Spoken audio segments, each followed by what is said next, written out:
નમસ્કાર વિદ્યાર્થી મિત્રો, આપણી ધ એજ્યુકેશન સાથી યુટ્યુબ ચેનલની અંદર આપ સૌનું હાર્દિક સ્વાગત છે. આજે આપણે ભણવાનું છે પ્રકરણ નંબર 2 લસા અને ગુસ્સા વિશે. તો આપણે સૌપ્રથમ લસા અને ગુસ્સા અંગેની સમજૂતી લેવાની છે. ત્યારબાદ આપણે દાખલા ગણવાની શરૂઆત કરવાની છે. જો તમે અમારી ચેનલ પર નવા હો તો અમારી ચેનલને સબસ્ક્રાઇબ કરવાનું ભૂલશો નહીં અને બેલ આઇકનને દબાવવાનું પણ ચૂકશો નહીં.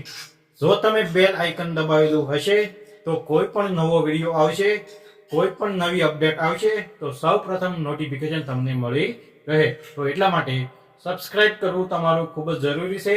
નવોદયની પરીક્ષા નજીક આવતી જાય છે. આપણે હવે દાખલા તો આની પછી ભણવાના છે, તો આપણે સૌપ્રથમ સમજૂતી લેવી જરૂરી છે. સમજૂતી લીધા બાદ જ આપણને ખબર પડશે કે દાખલા કઈ રીતના આવે છે. હવે આપણે વાત કરવાની છે આજના ચેપ્ટર પ્રકરણ નંબર 2 ગણિતની અંદર પ્રકરણ નંબર 2 લસા અને ગુસ્સા. આ ચેપ્ટર ખૂબ જ જાણીતું છે અને એકદમ સરળ પણ છે. આના દાખલા એકદમ સરળતાથી આપણે શીખવાના છે, બધી માહિતી લેવાની છે, ત્યારબાદ જ આપણે દાખલા ભણવાની શરૂઆત કરવાની છે. હવે આપણે વાત કરવાની છે સમજૂતી વિશે. તો લસા શોધવા માટે શું કરવું પડે? તો સૌપ્રથમ આપણે લસા શોધવાની રીતને યાદ રાખવી પડે. તો લસા શોધવાની રીત મુખ્યત્વે બે રીત જોવા મળે છે. એની અંદર સૌપ્રથમ આવે છે પ્રથમ રીત જે છે અવયવીની રીત, અને બીજી રીત છે જેનું નામ છે ભાગાકારની રીત. તો હવે આ બંને રીતની અંદર આપણે લસા મેળવવા માટે શું કરવું પડે એ પણ ભણવાનું છે. તો સૌપ્રથમ આ બંને રીતથી આપણે લઘુત્તમ સામાન્ય અવયવી એટલે કે લસા મેળવી શકાય છે. તો એની અંદર લસા શોધવા માટે આપણને સૌથી પહેલા 1 થી 30 સુધીના ઘડિયા કડકડાટ આવડવા જોઈએ. 1 થી 30 સુધીના ઘડિયા આપણને પરફેક્ટ અને પાકા આવડવા જોઈએ. તો આપણે આ બંને રીતથી દાખલા આસાનીથી ગણી શકાય. હવે જેટલા પણ સામાન્ય અવયવો હોય તેમાંથી લઘુત્તમ એટલે કે નાનામાં નાનો જે અવયવ હોય એ આપણો લસા ગણવામાં આવશે. આ બંને રીતથી આપણે બંને રીતના અલગ અલગ પ્રકારે દાખલા ભણવાના છે, અવયવીની રીત અને ભાગાકારની રીત. આ બંને રીતે આપણે એક જ રકમના બંને રીતે આપણે દાખલા ગણવાના છે, જેથી કરીને પરીક્ષાની અંદર કોઈ પણ પ્રકારની રીત આપણને આવડતી હોય, આ બંનેમાંથી કોઈ પણ એક રીત આવડતી હોય તો આપણે લસા આસાનીથી શોધી શકાય. હવે આપણે લસાઅના દાખલા ગણીએ તો સૌપ્રથમ આપણે વાત કરીએ લસાની અંદર. તો આપણે સૌપ્રથમ રીતની કે આપણે અવયવીની રીત અને ભાગાકારની રીત બંને ભણેલા હતા. તો આપણે સૌપ્રથમ રકમની અંદર આ બંને રીતનો સમાવેશ આપણે કરેલો છે. તો અહીંયા આપણે બંને રીત દ્વારા દાખલાનો ઉકેલ મેળવવાનો છે. તો કઈ રીત આપણને સરળ પડે છે એ આપણે દાખલો ગણી લીધા પછી ખબર પડશે, ત્યારે હું તમને કહીશ કે કઈ રીત સરળ છે અને કઈ રીત ટફ છે થોડી. તો હવે આપણે 16, 48 અને 80 નો લસા જણાવો. અહીંયા રકમ બરોબર વાંચજો, લસા લખેલું છે, ગુસ્સા ન થઈ જાય. તો 16, 48 અને 80 નો લસા જણાવો. હવે આપણે સૌપ્રથમ રીત છે જે અવયવીની રીત, એ રીતે આપણે જો દાખલો ગણીએ તો એનો ઉકેલ કેવી રીતના આવે. તો સૌપ્રથમ આપણે 16, 48 અને 80 ને અહીંયા આપણે લખી દેવાના છે ઊભી હરોળમાં. હવે અહીંયા એ રીતના લસા મળે કે જેને ઘડિયા પરફેક્ટ આવડતા હોય. હવે આપણે અવયવો પાડ્યા છે. તો 16 ના અવયવો 2, 2, 2, 2 એમ ટોટલ 4 અવયવો પડે છે. એટલે કે 2 એકા 2, 2 દુ 4, 4 દુ 8 અને 8 દુ 16. અહીંયા હોલ જવાબ મળી જાય છે. આપણને આ રકમ જે છે એ પણ છેલ્લે મળી જવી જોઈએ. હવે 48 ની વાત કરીએ તો 2 એકા 2, 2 દુ 4, 4 દુ 8, 8 દુ 16 અને 16 તેરી 48. હવે 80 ના ઘડિયાની વાત કરીએ તો અવયવોની વાત કરીએ તો 2 એકા 2, 2 દુ 4, 4 દુ 8, 8 દુ 16 અને 16 પંચા 80. હવે આપણે લસા કઈ રીતના મેળવો આટલા સુધી તો પહોંચી ગયા, પણ આગળ લસા કઈ રીતના મેળવો એ હવે ઉકેલ લાવવાનો છે. તો સૌપ્રથમ આ ત્રણેયની અંદર જેટલા પણ સરખા અવયવો હોય એ આપણે લઈ લેવાના છે. તો આ ત્રણેયની અંદર સરખા અવયવો એક વાર જ લેવાના છે. તો સરખા અવયવ 2, 2, 2. તો આ 2, 2, 2. હવે આ 2, 3 અને 5 ક્યાંથી આવે છે? તો આની અંદર 2 જે છે એ વધારાના છે, તો આપણે તેને વધારાના 2 ને પણ સાથે લઈ લેવાના રહેશે. કોઈ પણ વધારાની રકમ હોય 2 ની જગ્યાએ 3 હોય, 3 ની જગ્યાએ 4 5 કોઈ પણ વધારાની એક આંકડો હોય તો આપણે તેને સાથે લઈ લેવાનો છે. તો એ 2 અહીંયા અને હવે આ 3 અને આ 5 લેવાના છે. તો આ બધાયનો જો ગુણાકાર કરીએ 2 કા 2 2 દુ 4 4 દુ 8 8 દુ 16 16 તેરી 48 અને 48 ગુણ્યા 5 બરાબર 240. તો આપણે અહીંયા જવાબ આવે છે 240 100% મળે છે. હવે આપણે ભાગાકારની રીતમાં જઈએ તો સૌપ્રથમ આપણે ભાગાકારમાં પણ રકમ લખી દેવાની છે 16 48 અને 80 અને જ્યાં સુધી ભાગ ચલે ત્યાં સુધી આપણે ભાગાકારની રીતમાં ભાગ ચલાવવાનો છે. તો સૌપ્રથમ વાત કરીએ તો 8 દુ 16 તો અહીંયા 8 24 દુ 48 તો 24 અને 40 દુ 80 તો આ બે અહીંયા આવી જાય છે. હજી પણ ભાગ ચાલે એમ છે તો 4 દુ 8 12 દુ 24 અને 20 દુ 40 તો અહીંયા ફરીથી પણ 2 આવે છે. હજી પણ આપણે આગળ ભાગ ચાલશે તો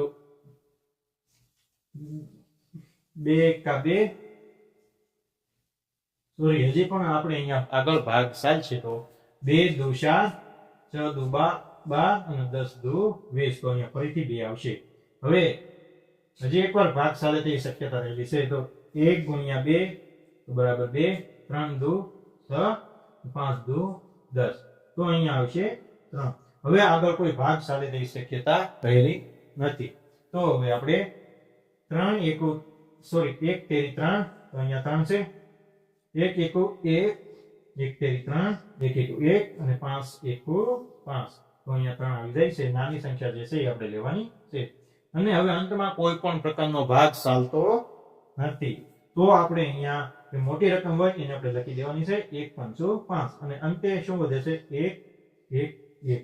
હવે આમાં લસા કઈ રીતના મેળવવો તો આપણે વાત કરીએ જો લસાની તો અહીંયા જે આપેલા છે આપણને જે પણ રકમ મળે અહીંયા સૌપ્રથમ હરોળમાં એનો આપણે ગુણાકાર કરવાનો છે. જેમ કે 2 2 2 2 4 વખત 2 એની પછી 3 પછી 5 આ બધાયનો ગુણાકાર કરીએ તો આપણને અંતે જવાબ મળે છે 240. તો હવે આપણે અવયવીની રીતે ગણીએ કે ભાગાકારની રીતે ગણીએ જવાબ તો બંનેમાં સરખો જ આવે છે. તો આમ જોતા ભાગાકારની રીત થોડી લાંબી છે અને ટફ પણ છે અને આની અંદર મગજનો વધારે ઉપયોગ કરવો પડે છે. અને અવયવીની રીત આપણે જોઈએ તો એની અંદર જો આપણે ઘડિયા પરફેક્ટ આવડતા હોય તો આપણે જલ્દીથી ઉકેલ મેળવી શકાય છે. તો મારા મત મુજબ તો આ અવયવીની રીત જે છે એ ખૂબ સરળ ગણાય છે. અમુક રકમની અંદર મોટી રકમ હોય તો અવયવીની રીત આપણને ટફ પડે છે તો ત્યારે આપણે ભાગાકારની રીત પણ કરી શકાય. તો ભાગાકારની રીત કંઈક આવી રીતે હોય છે અને અવયવીની રીત કંઈક આવી રીતે હોય છે. તો મારા મત મુજબ અહીંયા મને અવયવીની રીત જે છે એ એકદમ સરળ પડે છે.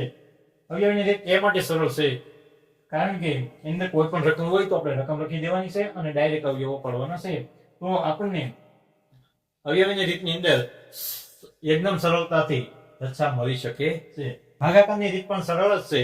જો તમને એ ફાવે તો એ પણ કરી શકો છો, અવયવીની રીત આવડે તો એ પણ કરી શકો છો.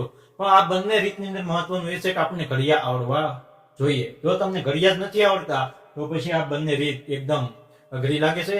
એક પણ નો જવાબ આપણે લાવી શકીએ નહીં અને પરીક્ષાની અંદર આપણો જવાબ ખોટો પડે છે અને જવાબ ખોટો પડે તો આપણો માર્ક જે છે એ કપાઈ જાય છે.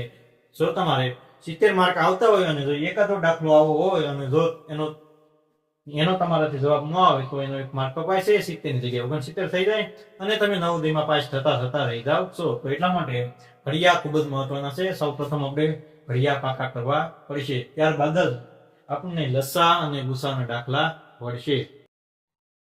હવે વિદ્યાર્થી મિત્રો દાખલા નંબર 2 ની અંદર કંઈક થોડીક અલગ રકમ છે એ હવે આપણે સમજવું પડે. આવેલ રકમના દાખલા નહીં આપણે કઈ રીતના ઉકેલ લાવવો જોઈએ જેથી કરીને પરીક્ષામાં સરળતા રહે. અહીંયા રકમ કંઈક એવી છે કે 3 4 5 અને 6 વડે વિભાજ્ય સંખ્યા જણાવો. અહીંયા વિભાજ્ય જણાવેલું છે એટલે કે ભાગી શકાય એવી સંખ્યા જણાવો. તો સૌપ્રથમ આપણે વિભાજ્ય સંખ્યા જાણવા માટે સૌપ્રથમ આપણે લસા શોધવો પડે. તો અહીંયા આપણે અવયવીની રીતે જોવાનું છે તો રકમ લખી દેવાની છે 3 4 અને 5. તો અહીંયા વધારાના કોઈ પણ પ્રકારના અવયવો પડતા નથી તો અહીંયા 3 ગુણ્યા 1 બરાબર 3, 2 ગુણ્યા 2 બરાબર 4. અહીંયા 2 ગુણ્યા 2 એટલે કે 4 1 વિભાજ્ય સંખ્યા હોવાથી તેના ભાગ પડે છે. તો 2 ગુણ્યા 2 બરાબર અહીંયા 3 એકુ 3, 2 દુ 4 અને 5 નો કોઈ ભાગ પડશે નહીં એટલે 5 એકુ 5. હવે આ ત્રણેયનો આપણે ગુણાકાર કરવાનો છે. 3 ગુણ્યા 4 ગુણ્યા 5, 3 ચોકુ 12, 12 પંચાને 60. તો અહીંયા આપણને લસા મળે છે 60. તો 3, 4, 5 અને 6 વડે વિભાજ્ય સંખ્યા હોય તો એ 60 છે.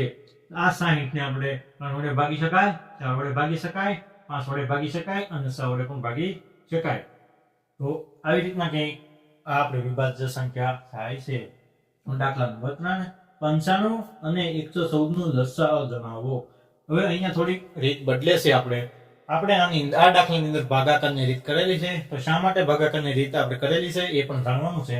તો અહીંયા 95 અને 114 માંથી આ જે 95 જે છે એ એકી સંખ્યા છે અને 114 જે છે એ બેકી સંખ્યા છે. તો આપણે 95 ના ઘડિયામાં તકલીફ પડી છે એટલા માટે આપણે ભાગાકારની રીત કરી છે. તો સૌપ્રથમ આપણે અહીંયા રકમ લખી દીધી છે 95 અને 114.